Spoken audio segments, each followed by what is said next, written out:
কি করেছিস?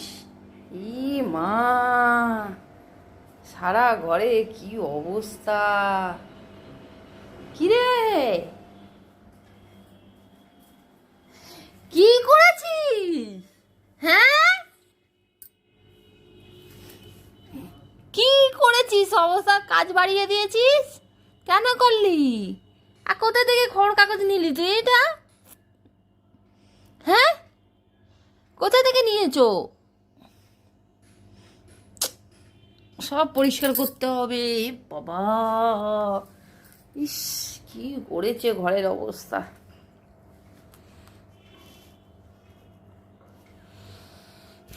থাক এরকমই, এরকমই থাক। আমি করবো না তো আর। বারবার তুই ঘর নোংরা করবি আর আমি পরিষ্কার করবো? করবো না, থাক এরকমই, থাক এরকমই, থাক এরকম। আজকে খেতে দেবো না তোকে, দাঁড়া।